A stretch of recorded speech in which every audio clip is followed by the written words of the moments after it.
Hey all, boy do we have a fun one today. Welcome back.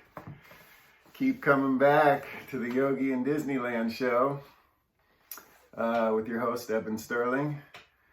Man, we're gonna do it. Guess where I'm going next week on Wednesday, May 12th.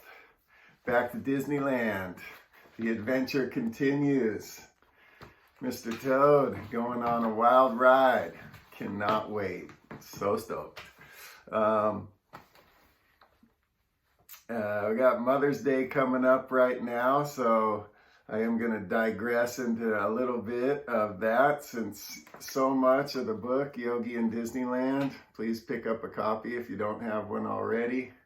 Hit me in the comments or go to Yogi and Disneyland on Instagram, and you can direct message me there. Grab a copy. So much of this story is came about from me being a dad and having that experience with my son, and you know, it's funny. I was just reading last night about that statue in Disneyland of Walt and Mickey. And underneath it, there's this quote that says, I have it here. It says, I think most of all what I want Disneyland to be is a happy place where parents and children can have fun together in union, togetherness. This is where happiness comes from. The things that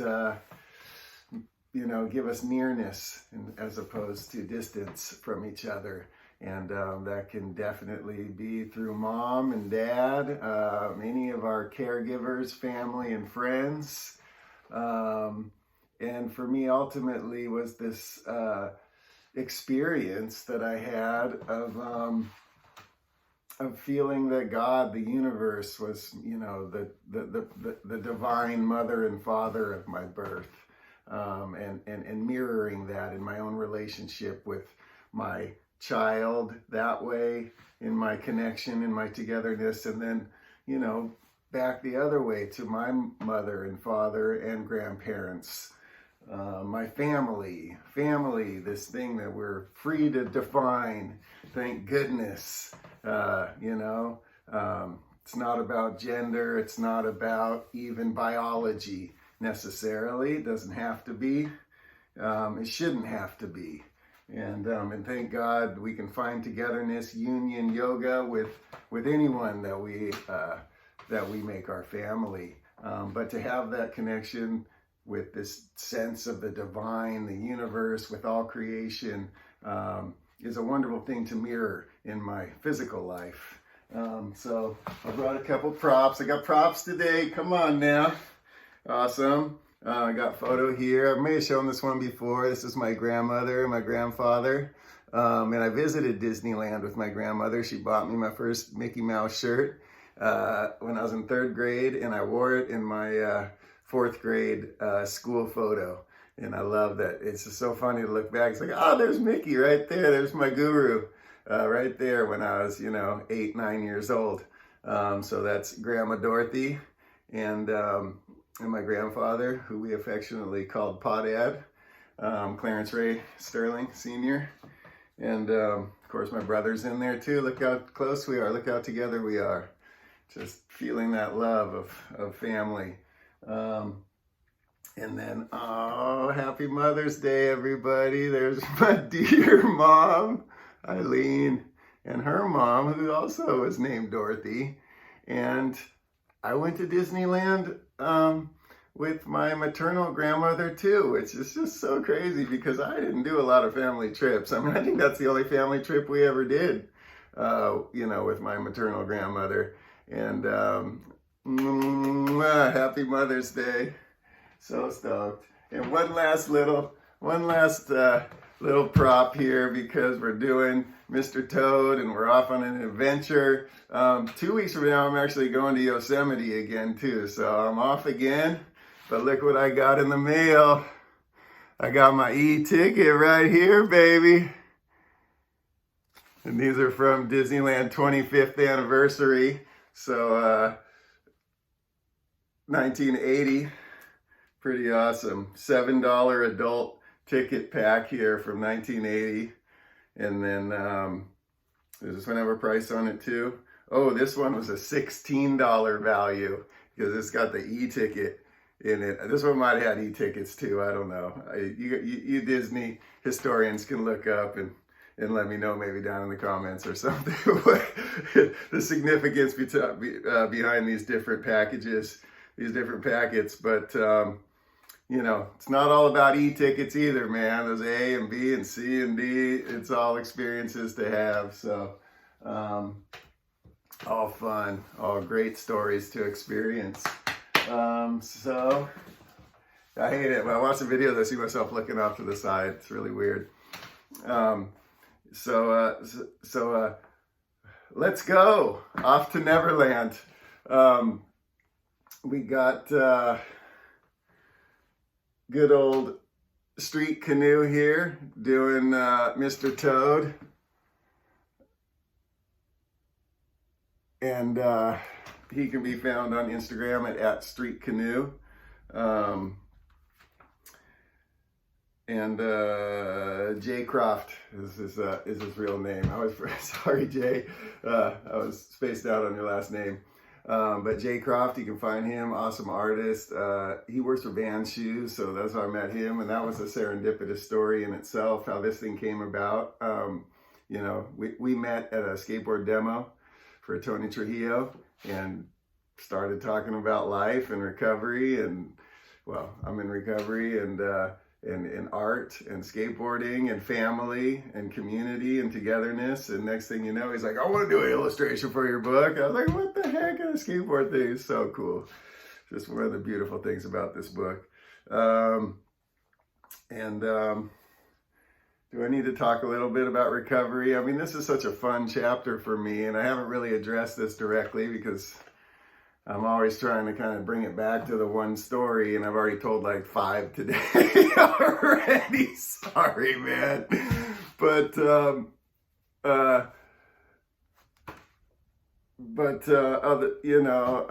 this chapter is very much about addiction and is about recovery from alcoholism and addiction. And I love, and this book is such a parallel to that. I don't know if people know this, but, the book is broken up into 3 chapters, which are basically, well, you know this if you've been watching it, which are the purification. We're in bhakti right now, and then we go into karma, which is very similar in the 12-step recovery program to steps 10.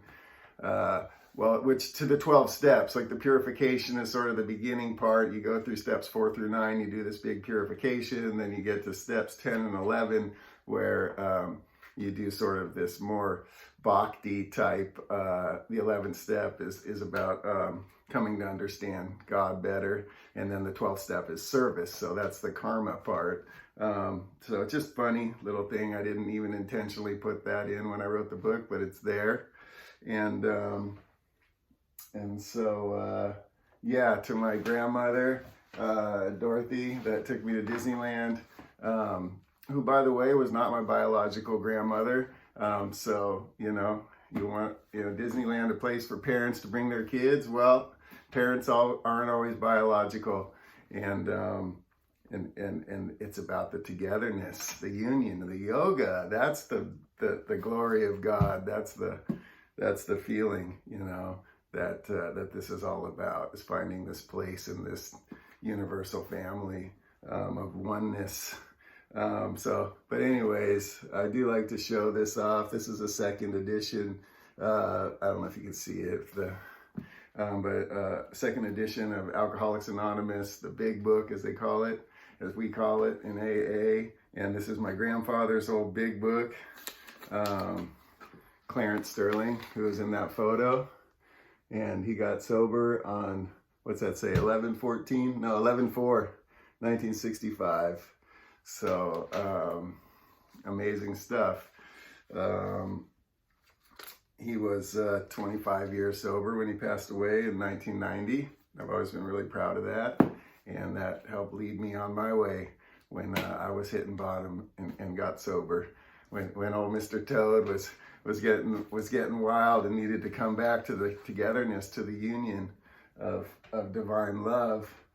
I found my way through, my grandfather and my grandmother, which is why I bring this up. It does relate to Mother's Day, because my grandmother told me these stories about how she used to run the AA meetings back then in 1965, 1966, when my grandfather had to go to work in the oil fields, and they started a meeting together, and my grandma used to cook bake chocolate chip cookies and bring them to the meeting, even though she was an alcoholic.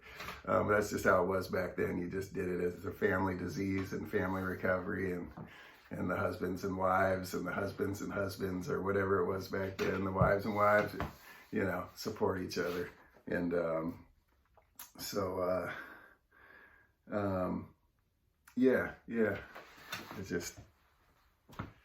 gonna get out my Oxnard Alano Club cup here. So my grandfather and grandmother helped establish. We're like the first members, literally the very first members of the Oxnard Alano Club, which I'm also super proud of.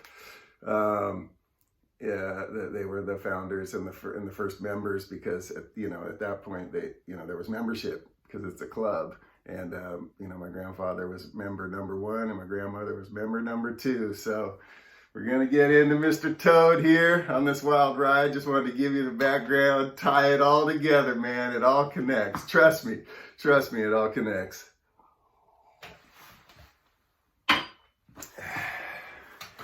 So I don't want to get into revisionist history, but how about we get into some revisionist future, as far as, fathers and fathers and mothers and mothers and biological parents and caregivers. Man, it's whatever we want. It's beautiful. We get to build this thing, and we get to mirror the union of the divine, from which, of the Creator, from which we've come into being, and from which we develop this consciousness, this awareness, this being and awareness, and just know that we're part of this one big family, and that God, spirituality, the connection is in the feeling of connection, is in the togetherness. That is the word and the thing when Walt Disney says, I want this to be a happy place. More than anything, I want this to be a happy place where parents and kids, we come together. We get to have this togetherness. And the thing I love about that too is that every parent is a kid. And Disneyland is a place for parents, or anybody, friends, adults, to go and be kids, to connect to their kid and their sense of parent, and to let God and the universe be our parent. And maybe we're there with our kids, and it's just this mirror that just keeps going, this one connected mirror, past, present, future, generations. I'm babbling, but I don't care, because this is the wild ride. So welcome. This introduction is way too long, and I was thinking this was going to be kind of a short episode, but we'll get to that and you'll see why. So hopefully you've stuck with me this long. Let's get into it. Mr. Toad's Wild Ride. Putting one's house in order. Holy song, merrily on our way to nowhere in particular. And there you have the gateless gate. This is the practice of spirituality. This is the path. We call it a path, not because it goes from here to there, although there is birth and death, but rebirth, before birth, connected. But this idea that the gateless gate, that we're on this path because we're walking. We're walking one day at a time. That's the path. It's this ongoing connected practice. But where are we going? We're going to nowhere. Nowhere in particular. There's nowhere to go. Where could we ever go? We're already one with God. God is everywhere. God is everything. God is in every person, right here inside of me. To come to this realization of connectedness, of togetherness, of mirroring the divine, of being the child, of the mother and father of our divine birth.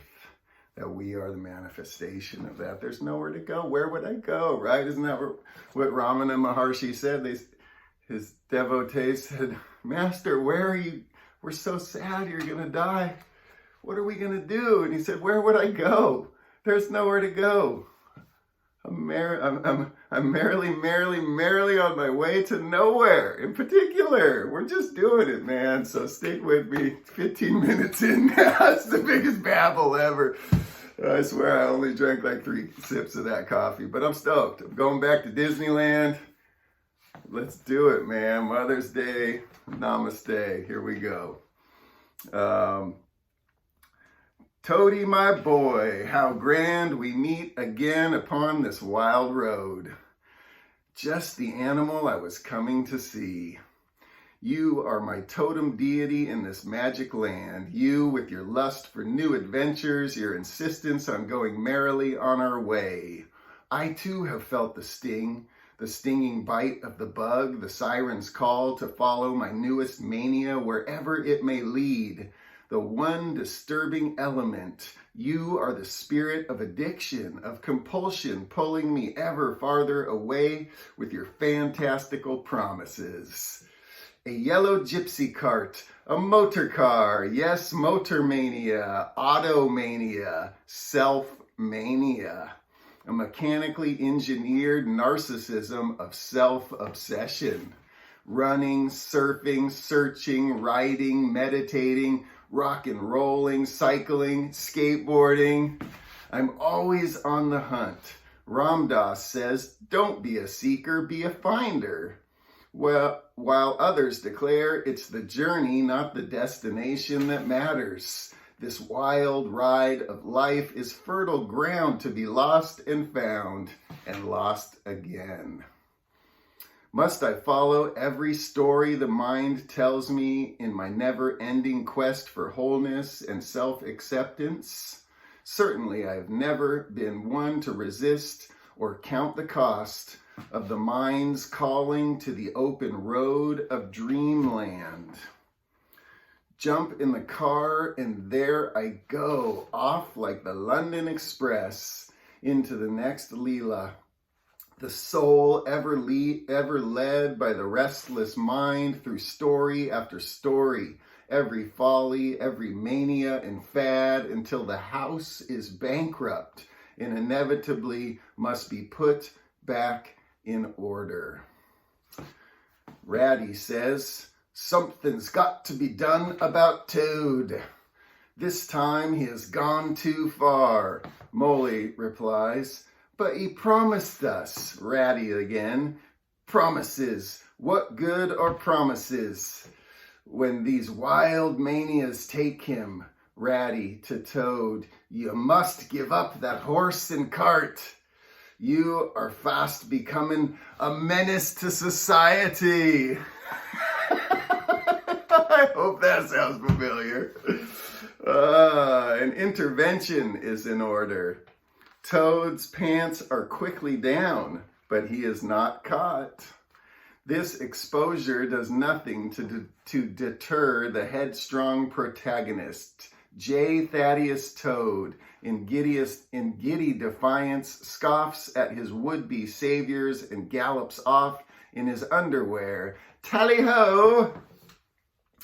Then, just like that, in double time, Toad is off the horse and swept away into the dream of a motor car, a faster ride. The automobile, auto from the Latin word for self, and mobile, Middle French for vehicle. Gad, what have I been missing? Is it? No, wait, it isn't. He hasn't. It is, and he has a new mania. No telling where it would end. With Toad Hall at stake, there was only one thing they could do. Lock the poor chap in his chambers until the poison worked out of his system. There was only one problem. It didn't work. Toad was far too clever and at the moment completely mad.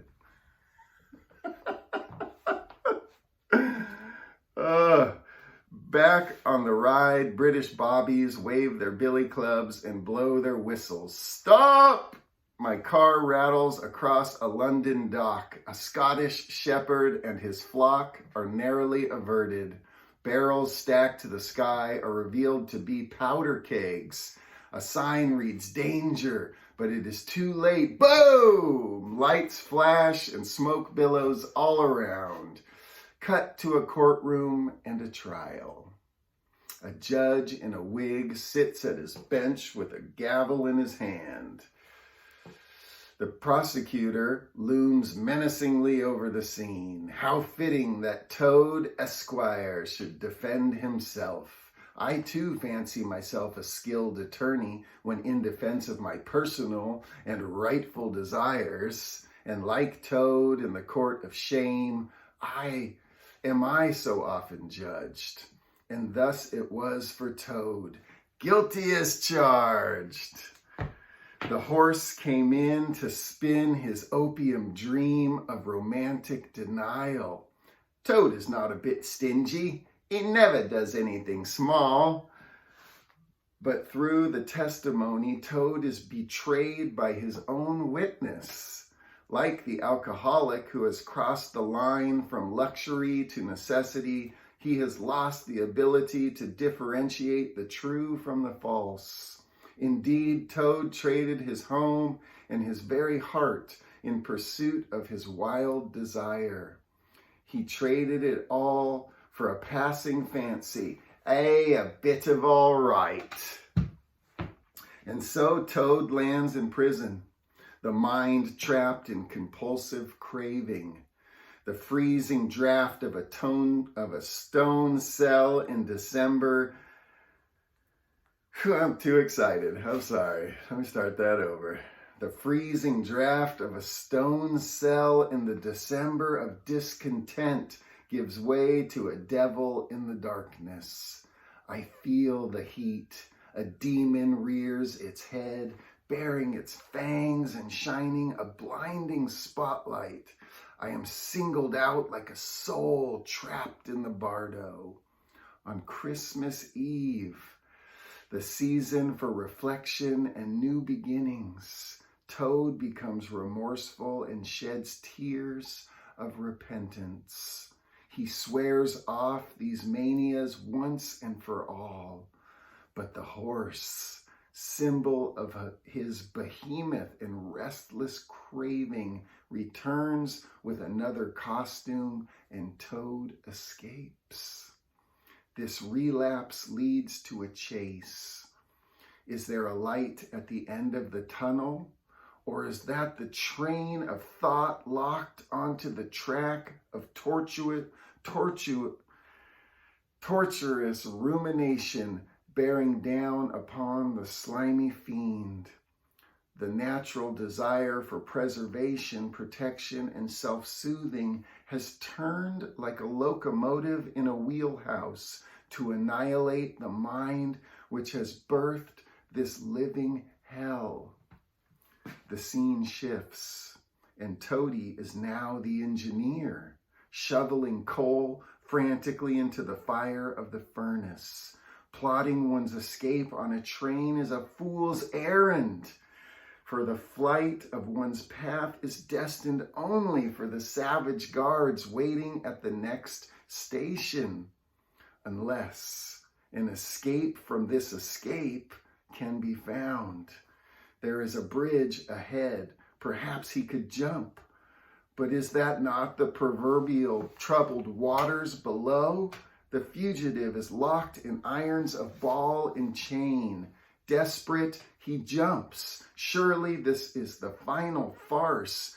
This is but foolish folly, for he sinks like a stone and is forthwith transformed into nothing but bubbles bursting on the surface of a frigid stream. Toad has hit bottom at last. There is a rapping at the door. Could it be a Christmas miracle? Perhaps it is the white-bearded saint tracking down an an errant reindeer blown off its course by the red caps and white spots of a winter dream. No, by George, it is none but the Lord of Toad Hall in a natty dress and bonnet. And so our hero is reunited with his friends, a sober water rat, a compassionate mole, and a codependent badger with a Scotsman's head for finance. Like an alcoholic taking stock of his character assets and defects, J. Thaddeus Toad begins the process of purification. Together with his comrades, he begins the battle to reclaim his house. He succeeds in evicting the weasels and the barkeep, and all seems well. But wouldn't you know it, no sooner is his house in order than the recalcitrant bugger is off again on a new flight, this time in an aeroplane.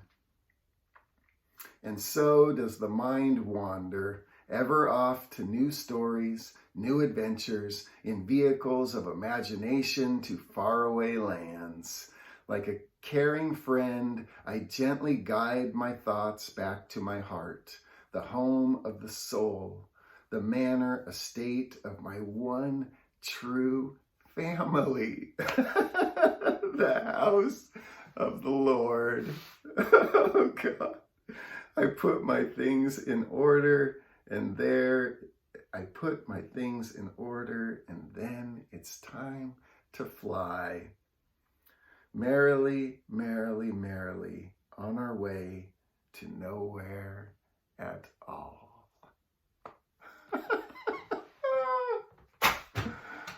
I love you guys so much. Thank you for supporting this broadcast. Please like and subscribe. I'm not going to do a meditation today. Your assignment, should you take it, is to get out a pad and a pen. If you have to, use the computer. I like to do it by hand, but do some writing. This is what I've been doing. I felt it was sort of inauthentic to do a meditation today. I haven't been doing a lot of sitting. My back is killing me. But I've been writing like a fiend, like a madman, and I've had some major breakthroughs. So I encourage you to get a journal and do some writing, get quiet, go deep inside, seek the truth, let love be your guide, and I will meet you back here soon enough. Maybe we'll do a broadcast from Disneyland or Yosemite or both. I don't know, but have fun. Happy Mother's Day. I love you. Namaste. Keep coming back.